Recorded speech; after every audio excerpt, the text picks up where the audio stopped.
If you haven't watched part 1 of this word, I would suggest that you watch that first so that you can have a full understanding of what your role is as a wife. So let's go ahead and start part 2. An Ezer Kenegdo is one who works alongside her husband as his partner in building their home, raising their family, and pursuing God's calling. In kingdom marriage, this unity doesn't come from a worldly wisdom, but from aligning with God's specifications for marriage. To truly thrive in this covenant relationship, we must humble ourselves and commit to doing it God's way, setting aside our own preferences and embracing His plan. To become one with your husband and align in agreement, a wife must be willing to leave behind old patterns, ties, and dependencies. Psalms 45:10 says this, "Hearken, O daughter, and consider, and incline thine ear. Forget also thine own people and thy father's house." This verse speaks to the heart of leaving, not just physically, but emotionally, so that you can fully cleave to your husband. It is a call to shift your focus, loyalty, and identity to your family that God is building through your marriage. It also speaks of a heart posture that is ready to let go of the past, old loyalties and attachments that can hinder a wife from fully embracing her role as an Ezer. This transition isn't always easy, but it is essential for building the unity required to navigate life's challenges and fulfill your calling. This is what separates a wife from a woman in the world or a girlfriend. It's the willingness and wisdom to pursue her life with her husband. Proverbs 18:22 says this, "Whoso findeth a wife findeth a good thing and obtaineth favor from the Lord." She is one who accepts the grace of being redefined by her husband's house instead of her father's house.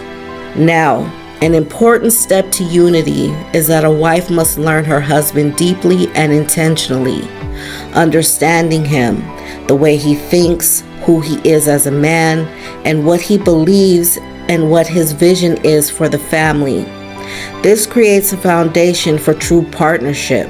Without this knowledge, how can she walk alongside him? How can she reign and rule with him? Amos 3:3 says, "Can two walk together except they be agreed?" This question reveals the heart of unity in marriage. Agreement is not passive. It's an active choice to know, to love, and to align with each other. In Genesis 3, we see how Eve's focus drifted away from her husband and from God. Her gaze turned inward, prioritizing her own desires over their shared purpose. This shift opened the door for division, and the enemy seized the opportunity to disrupt their unity. His cunning words appealed to her individual desires and doubts instead of seeking wisdom from God or consulting her husband. Eve acted independently, prioritizing what seemed right in her own eyes. When a wife's attention is misplaced, the agreement is weakened. But when her focus returns to God and her husband, she regains her role as a powerful ally. A true Ezer Kenegdo, one who is equipped to strengthen and uplift. An Ezer completes the power of agreement with her husband. That multiplies their asking power before the Lord to bring petitions to pass. Matthew 18:19 says, "Again I say unto you, that if two of you shall agree on earth as touching anything that they shall ask, it shall be done for them of my Father who is in heaven." An essential aspect of this anointing is the strength you provide your husband, guided by his strength and upholding him in his weakness. The enemy understands this and works tirelessly to sow discord, especially in communication. Misunderstandings, unspoken expectation, and unresolved conflicts are his tools to dismantle the harmony and peace that God has designed. But when a wife's attention stands firm in her commitment to unity, she becomes a force that strengthens the bond between herself and her husband, making their marriage resilient against external attacks. Communication and agreement are the cornerstone of a thriving marriage. Without open and honest dialogue, there is no foundation for agreement.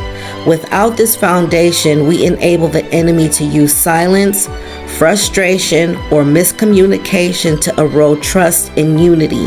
Open communication ensures that disagreements do not escalate into conflicts, but are opportunities for growth and compromise.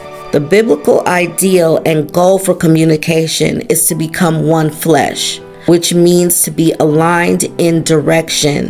When a wife's attention is present and focused on God's agenda, she taps into the power of her anointing, her Kenegdo. It is to know her husband, to speak to his heart, bring peace to his mind, and align with him with the blessings that God has planned for their home.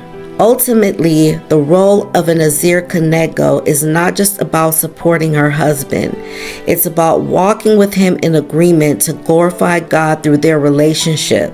A kingdom marriage is a reflection of God's covenant with his people. It requires faith, humility, and obedience. When a wife chooses to leave her old life behind and align with her husband in unity, they become a powerful team. So don't let the enemy use open doors, cracks, and open windows to divide your home. Stand in unity with your husband and become a powerful kingdom tool that God can use to be a blessing to others. Until next time.